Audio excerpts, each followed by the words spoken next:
On the night of the 20th of October 1942, precisely 72 hours before the Second Battle of El Alamein, men of the British 8th Armoured Corps performed what should have been an impossible magic trick. They moved 772 tanks, Crusaders, Valentines, Grants and Shermans, across 40 miles of Egyptian desert, positioned them within artillery range of German lines, and by dawn made them completely disappear. Not vanish, mind you.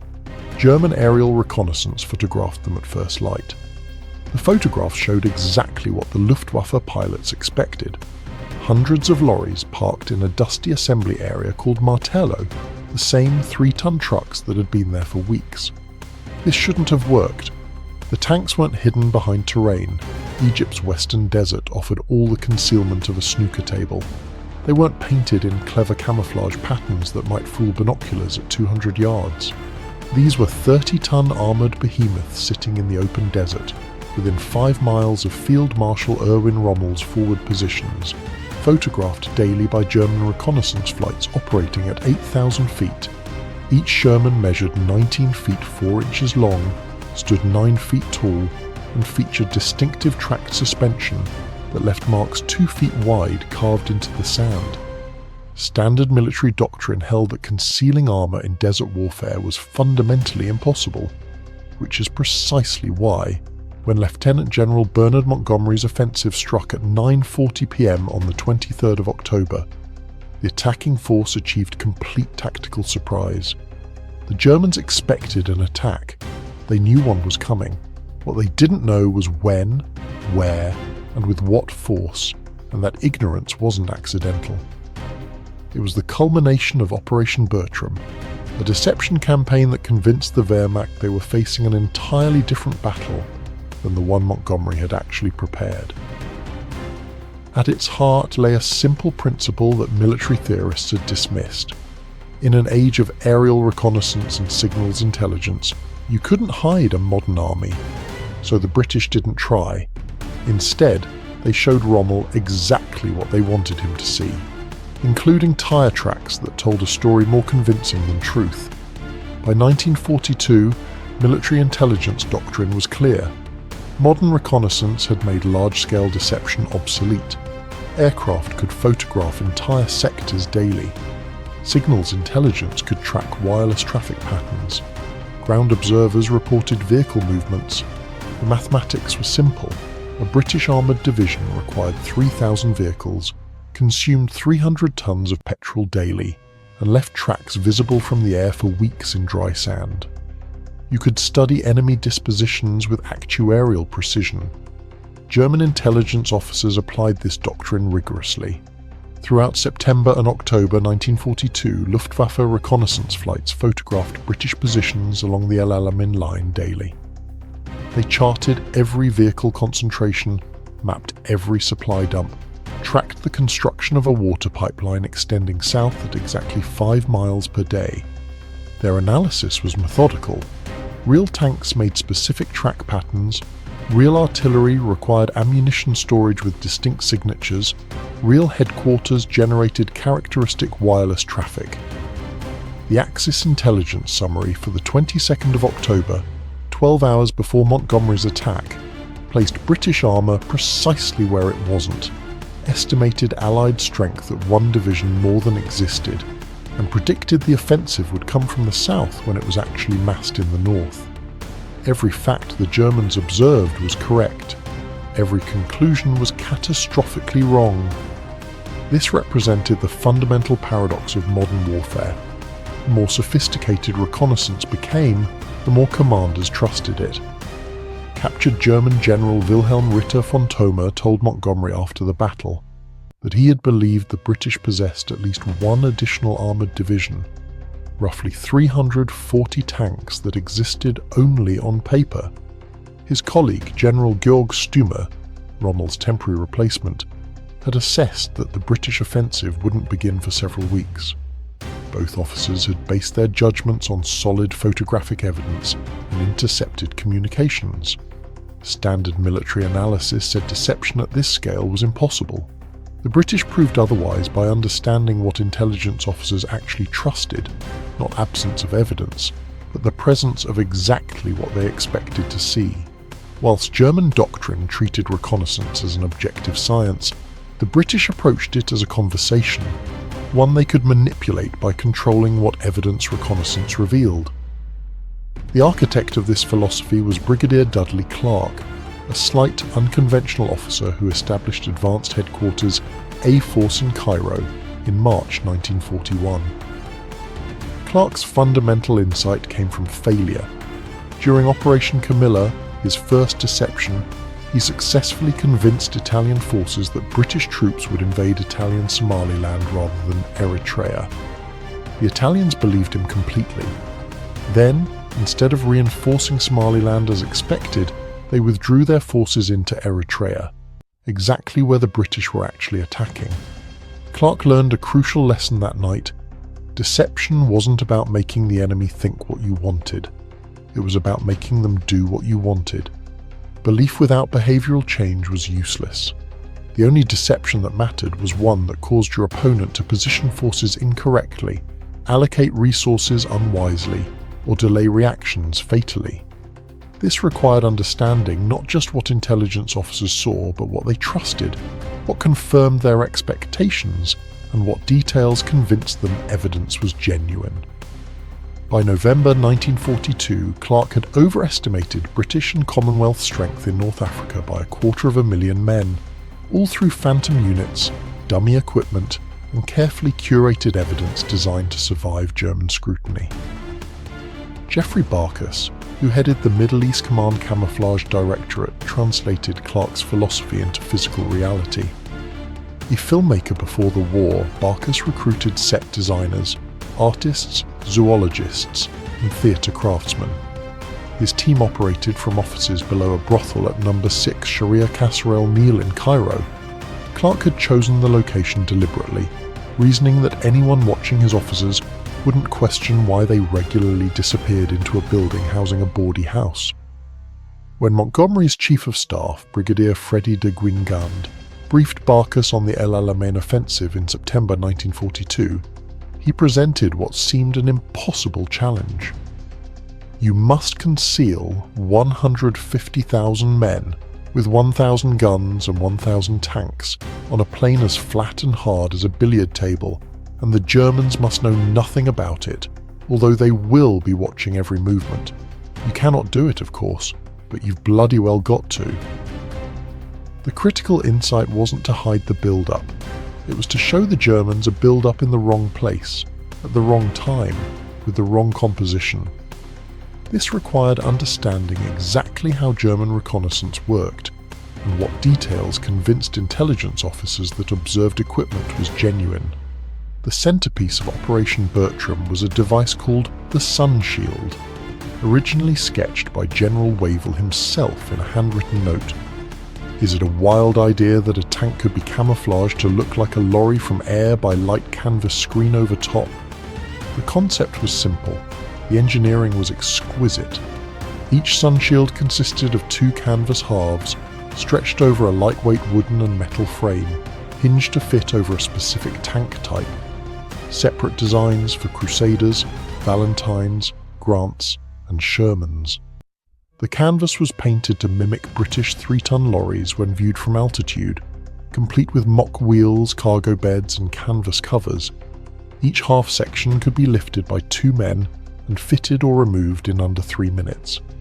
Different models existed for each tank variant, ensuring the silhouettes matched various truck types when photographed from 8,000 feet. The brilliance lay in the details. British tanks and German tanks left different track signatures. British vehicles typically use narrower tracks with distinct tread patterns. The sun shields transformed the visual profile whilst the actual tracks remained. But Barkas's team addressed this. They equipped crews with rollers, cylinders of wood mounted on axles that could be dragged across sand to simulate lorry tyre tracks over tank treads. A team of men with rollers could obliterate distinctive tank tracks and replace them with the narrower, shallower impressions of lorries in under 30 minutes. German reconnaissance flying overhead at dawn would see vehicles that looked like trucks and tracks that confirmed lorries had passed. The physical evidence matched the visual deception perfectly. For the artillery, Barkas developed the cannibal technique. The distinctive Morris C8 quad tractors that towed 25-pounder field guns were unmistakable from the air. Their presence directly advertised artillery positions. The cannibals disguised them using camouflage netting draped over 4 poles tied to the vehicle sides and braced with guy ropes, creating the silhouette of a 4-wheeled lorry.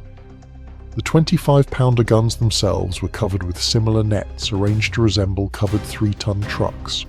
A total of 360 cannibals were deployed at El Alamein, hiding roughly 400 field guns in 2 concentration areas designated Cannibal d'Est and Cannibal II.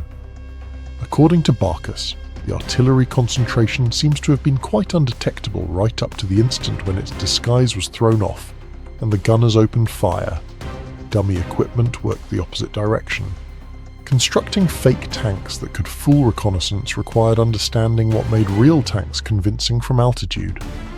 Barkas's artificers built decoys from calico fabric stretched over palm frond hurdle frames, materials widely available in Egypt. Each dummy weighed roughly 100 pounds, could be assembled by 6 men in under 2 hours, and when positioned properly cast shadows identical to genuine armour. The critical details were the tracks. Dummy tanks were moved by hand at night, but crews dragged weighted rollers behind them to create authentic-looking track marks in the sand. German pilots photographing these positions in daylight saw tanks surrounded by exactly the track patterns real armour would leave after manoeuvring. Additional touches: petrol tins stacked nearby, camouflage netting arranged as though concealing equipment, even washing hung on lines near dummy encampments, completed the illusion of genuine military activity. The implementation began on the 6th of October 1942, 17 days before the offensive. The area designated Martello, a flat stretch of desert roughly 5 miles behind the northern portion of the Allied line, was filled with genuine lorries. Approximately 4,000 real vehicles and 1,200 dummy trucks were accumulated, creating a massive transport park visible to daily German reconnaissance. The Germans photographed it, charted it, and dismissed it as a routine vehicle concentration. For over 2 weeks, nothing changed, exactly as Montgomery intended.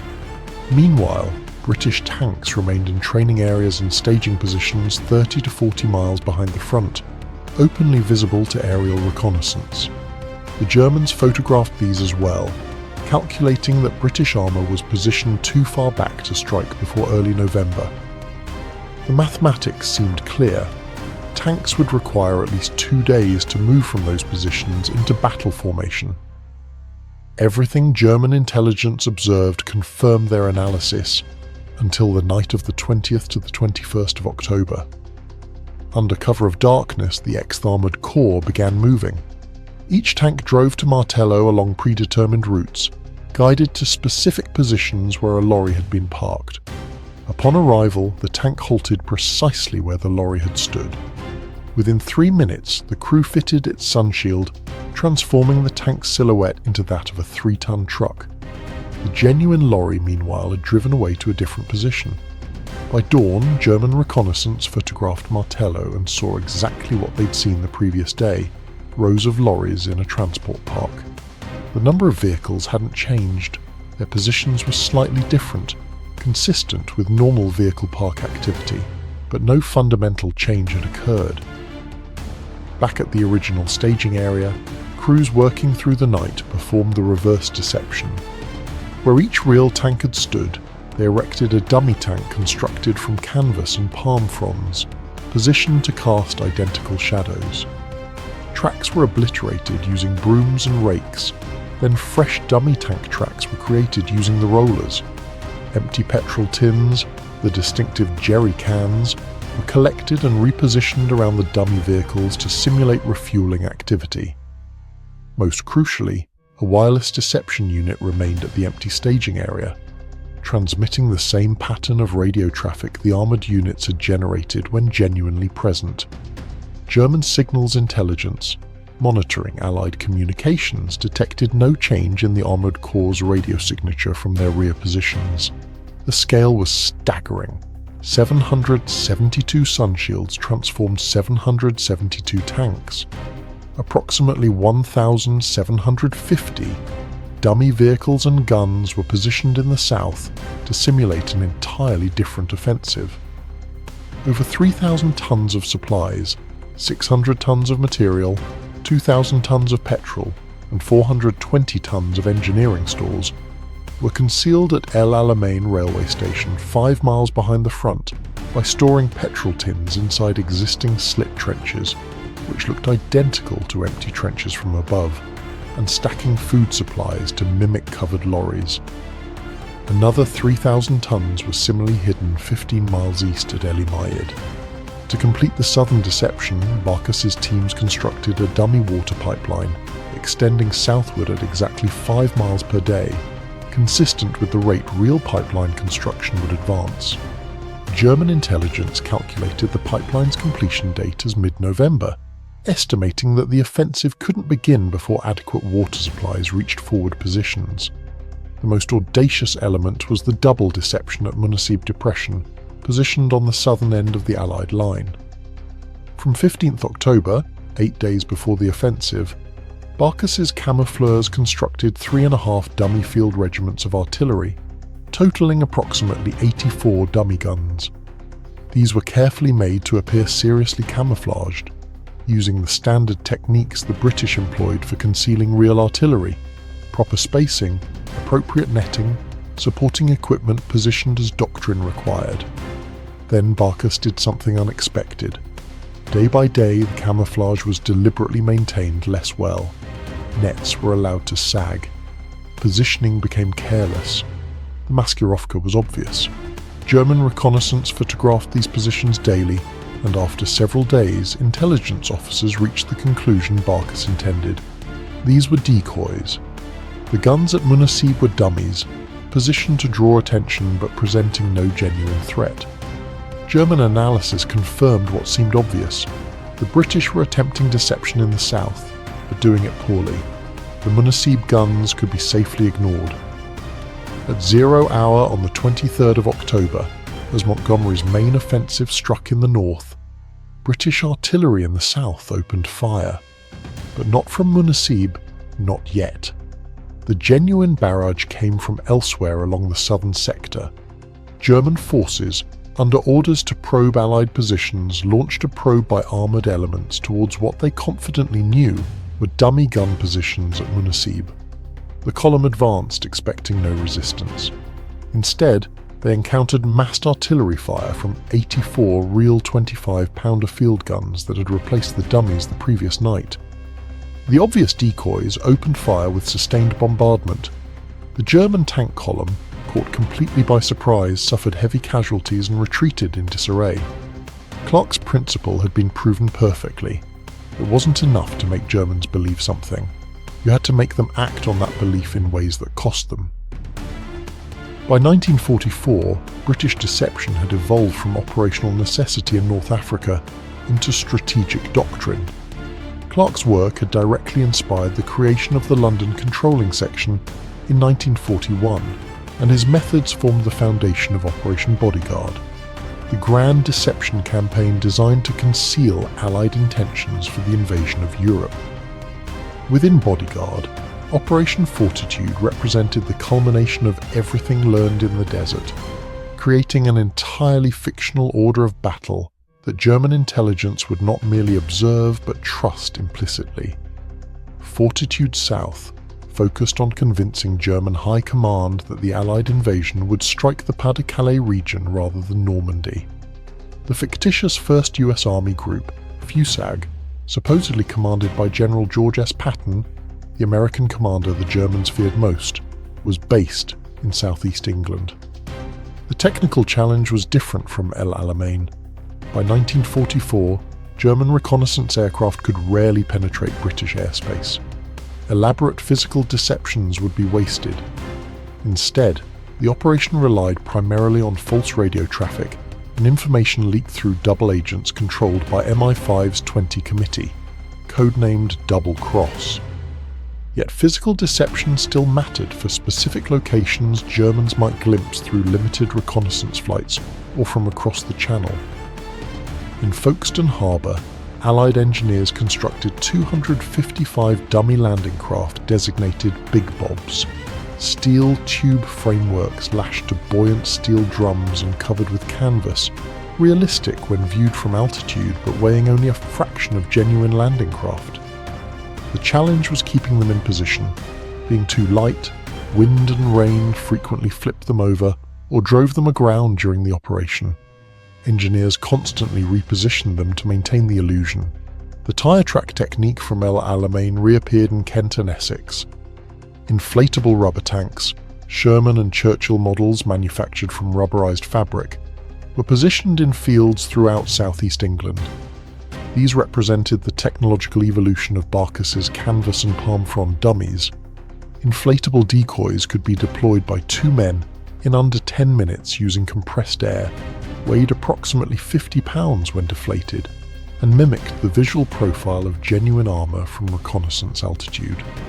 But unlike real tanks, they left no tracks, so soldiers were issued special rollers, cylindrical devices similar to those developed for Bertram, designed to create tyre marks behind the inflatable tanks consistent with the track patterns real armour would leave. The specific technique was documented in after-action reports. Teams would position an inflatable tank, then use rollers to create tracks indicating it had driven to that location from a staging area. The tracks would show approach routes, turning circles, and positioning movements exactly matching genuine tank behaviour. When German reconnaissance aircraft managed brief photographic flights over southeast England, they observed precisely what they expected: tank concentrations with accompanying track evidence confirming recent arrival and positioning. As one British officer noted, soldiers were given rolling equipment to make tyre marks behind the tanks to complete the deception. Standard intelligence doctrine treated reconnaissance as collecting objective facts: photograph positions, count vehicles, track movements, compile reports. What Clark and his colleagues understood, and what German intelligence failed to grasp, was that intelligence analysis operates through confirmation bias. Analysts don't simply observe evidence. They interpret evidence through frameworks of expectations, experience, and prior conclusions. Show them exactly what they expect to see, and they'll rarely question whether it's genuine. German intelligence in October 1942 expected several things.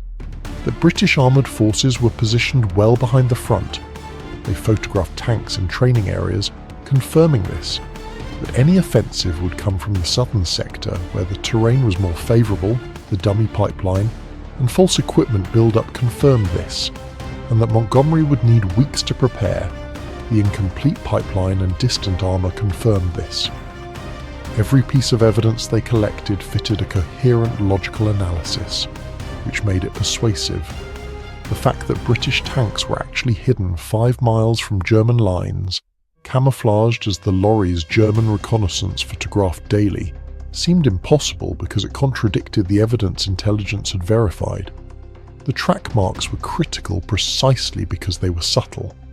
Obvious deceptions, like the deliberately careless camouflage at Munasib, triggered skepticism. But tyre tracks were background details, the mundane evidence that convinced analysts they were seeing genuine activity rather than theatre.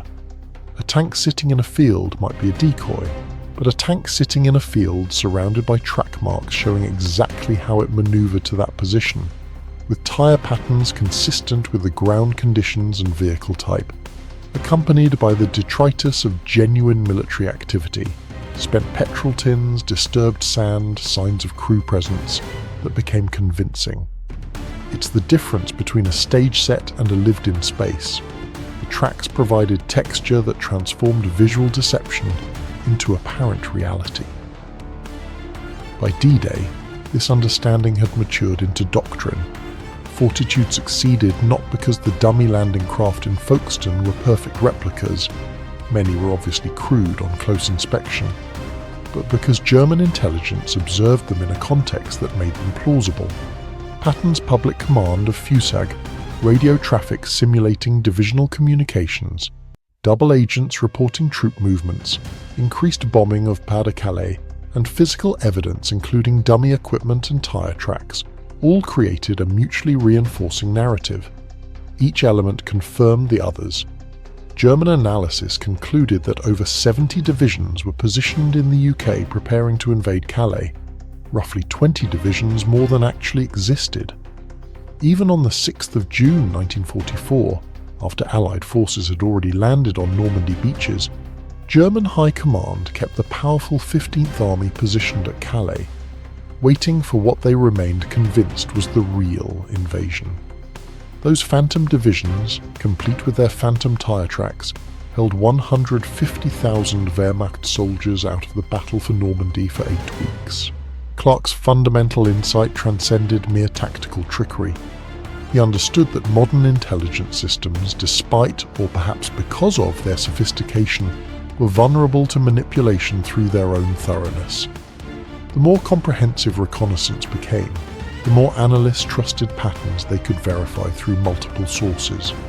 Photograph a position, intercept wireless traffic from that location, receive human intelligence confirming the presence, observe supporting evidence like tracks and supply indicators. When evidence from independent sources converged, analysts concluded it was genuine. Clark weaponized this convergence.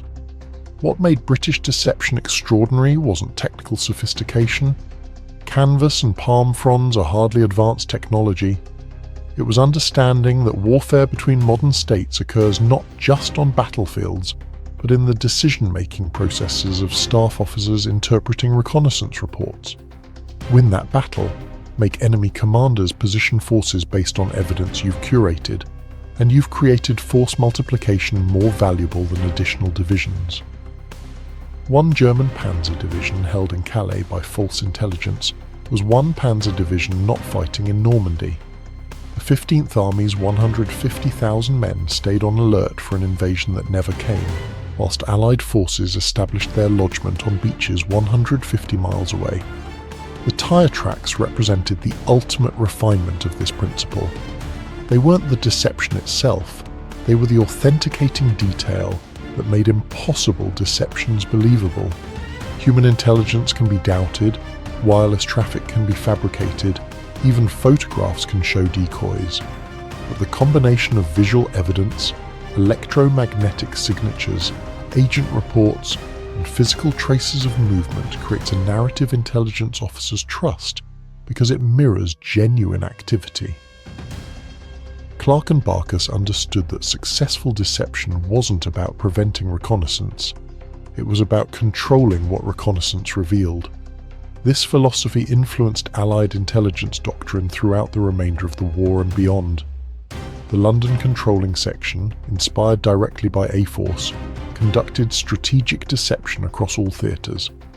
The American 23rd Headquarters Special Troops, known as the Ghost Army, employed inflatable tanks, sound effects recordings, and visual deception in Europe following Operation Fortitude. Post-war intelligence agencies studied these operations extensively, recognizing that in an age of satellite reconnaissance and signals intelligence, controlling what adversaries observe would remain as crucial as preventing observation. The technical brilliance of Operation Bertram and Fortitude shouldn't obscure the human dimension. Thousands of soldiers performing exhausting, tedious work to create illusions they hoped would never be exposed. Tank crews at El Alamein spent weeks training to fit sunshields in pitch darkness within 3-minute windows. Artificers assembled dummy tanks in sweltering Egyptian heat, adjusting canvas and palm fronds until shadows cast precisely the right profile. Wireless operators transmitted false traffic hour after hour, maintaining fictional command networks that existed only in German intelligence reports. Men with rollers walked behind inflatable tanks in English fields, creating tyre marks that might be photographed once, if at all. This work received no recognition at the time. It couldn't. Successful deception requires secrecy, even after operations conclude. Crews who fitted sunshields at Martello couldn't discuss it. Officers who transmitted false wireless traffic couldn't explain their actual duty. The artificers who built 1,750 dummy vehicles for the Southern Deception saw their work abandoned after the battle with no public acknowledgement. Operation Bodyguard remained classified until the 1970s, meaning veterans of Fortitude spent 3 decades unable to tell their families what they'd actually done during the war. Yet the impact was undeniable. At El Alamein, Montgomery's offensive achieved tactical surprise against an enemy that knew an attack was imminent.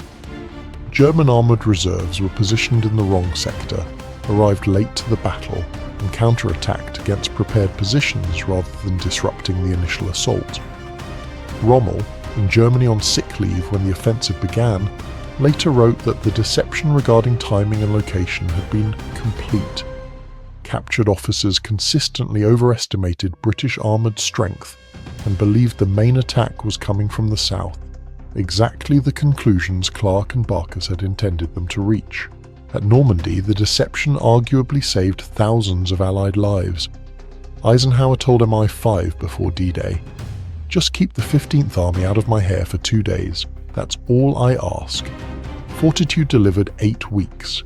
German reinforcements that could have pushed Allied forces back into the sea remained positioned against phantom threats. By the time German High Command recognized Normandy as the genuine invasion, Allied forces had established a lodgment too strong to dislodge.